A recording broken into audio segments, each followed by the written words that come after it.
How's it going, DIY? Today we're talking about my first experience playing a turn-based RPG. Now this is gonna be a quick little video, just me talking, not gonna be much editing or anything like that, but I just wanted to give you guys my first experience playing Baldurs Gate 3. Never played any Baldurs Gate game before, any real turn-based RPG, kind of D&D kind of style. It's kind of like that, D20 die and stuff like that. So I've definitely had friends, a lot of my friends actually, who have delved into D&D. I know McAllister on this channel does tons of D&D, Magic the Gathering, and cool stuff like that kind of content, but I've never done anything of the sort, and I even just honestly just bought Baldurs Gate 3, I think about a week or two ago, and I had no idea what the game was about, honestly. My brother played it recently, did a full playthrough, and he really recommended me to get into it, and so did Zach. A couple other of my friends really recommended me to try it out, just see what it was like, and I was gonna actually buy a different game recently, but then I saw Baldurs Gate 3 on sale on Steam, so went ahead and bought it, and I went straight into it.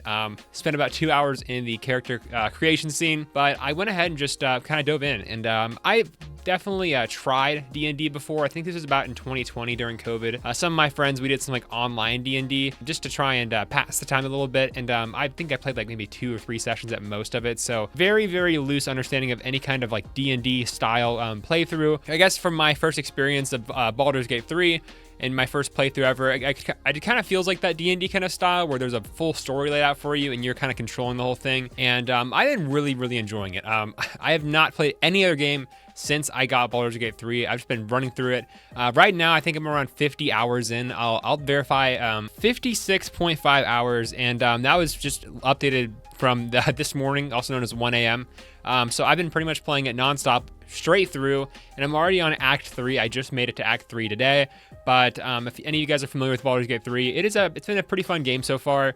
I will say, I have had a lot of friends that have helped me out kind of get started with the whole build and everything, because not only like traditional D&D where you have just one person that you create and you kind of level up your person and kind of get armor and stuff like that as you go, but you have like a full party with Baldurs Gate 3 where you have 3 other companions that you're traveling with, and you can interchange them out with other people and stuff. So I think the biggest challenge whenever I've started this game is definitely getting used to the combat system and how many moves everyone has. Like, for instance, every single companion you're playing with, and even your own class and character, there's tons of options you can play with, and honestly, at first, it can be very daunting, especially when you load in and then you see that giant bar of just moves and abilities and power-ups and debuffs and stuff like that. That has definitely taken me some time to get used to, compared to like a traditional fighting game like Black Myth Wukong and Elden Ring, where you really only have one person, and sometimes you can change your staff or your weapon or something like that, and then you can kind of, it's just pretty straightforward. You have like one move set.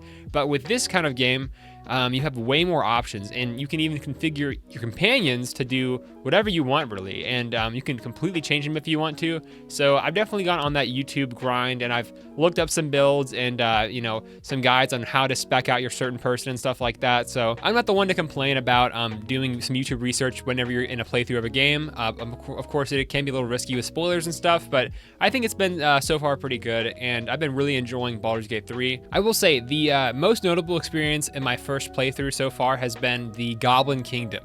Man, I was pretty much kind of helped out with getting into that room where you can get like the fire wine barrels or whatever they're called, and you can basically just explode the barrels, kill the main guy in the Goblin Kingdom area, and kind of just raid the castle from there. But I spent like, I think, an hour and a half. I didn't quick save or anything either. I spent an hour and a half there, and I pretty much got to the very end, and all my party died, and I was out of everything. I was not prepared at all. Didn't long rest. And I learned the hard way that you can quickly lose an hour and a half of your time just by not taking it slow and steady, and not quick saving. So that is one thing that I learned very fast, is that you really want to make sure you are keeping track of when you are initiating in certain fights, because wow, that definitely was a rude awakening. I killed the king, and then I got ambushed by like the entire main area of that castle, and it was a nightmare to try and work through. And it was like 3 a.m. and I was like, I want to go to bed, but I tried finishing it, and I was killed at the very last second by one person. So that definitely messed me up. I was really upset going to sleep that night, but I learned a good valuable lesson through the whole playthrough, and now I've definitely kind of come to enjoy that kind of aspect of like make sure you're on top of things because anything can really happen. But yeah, that's definitely been one of my most notable experiences in my first playthrough ever. But yeah, I definitely say that's one of the more notable things in my first playthrough. Definitely something that I imagine a lot of people have done like me. I will say one of the downsides to me playing this game is I'm definitely someone that likes to pretty much like 100% any video game that I play.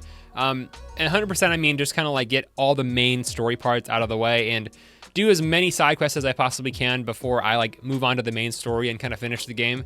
And if anyone has played these kinds of games, you guys know especially how hard that can be for a game like this because of how many side quests and even just areas to explore there are. I'm a big fan of open world games, so this definitely falls in line with that open world kind of thing where you can pretty much go wherever you're able to go on the map and pursue other quest lines and stuff. But it can kind of suck whenever you are kind of adventuring and stuff and you miss a quest line or you miss something that you can't really go back and do later because of, you know, how the story progresses and how you can't really go back and do anything. So that is one kind of downside, but I'll also say that can be an upside if you really enjoy replaying games a certain way. So these games are really cool because you can really just curate them to exactly how you want the story to go. To me, sometimes that can be kind of a downside because I feel like I'm missing out in certain areas of the story, whereas I'm gaining in other areas. So I don't know. It's definitely the first time I've experienced a game where like I know I'm missing out on a good amount of things in each chapter. And part of it feels kind of weird. I don't know if I love that, but I will say it is still pretty fun to experience what I've experienced so far. But I still feel like I'm missing out on some things, which kind of sucks. I don't really know what other games I'm ready to play though after this. That's kind of why I'm also making this video, because this is my first time ever really playing a game like this, and I've really enjoyed it. So if you guys have any other suggestions in the comments down below, I'd love to hear them. But just overall, again, I'm about in Act 3 just now, and I think it's been a lot of fun. So I'm really interested in this genre right now, and I'm really looking forward to how Act 3 finishes out. I've heard from my friends that it is a very long act, pretty much like both of the first 2 chapters of the game combined plus some more. So lots of gameplay ahead for me. I'm super excited, and I definitely think, you know, this could definitely be somewhere I can make some more content on. Maybe down the road, maybe do another playthrough. Maybe even do like a Let's Play. I think that'd be kind of fun. But anyways, hope you guys enjoyed this quick little video of my first thoughts on a Baldur's Gate type of game playthrough. Let me know if you guys have played any of these kinds of games as well and what you like or dislike about them. And if you have any other suggestions, please leave them down in the comments below. But thanks for watching this quick little video on my little Baldur's Gate 3 update video. Hope you enjoyed. See you guys next week for some bangers. Peace.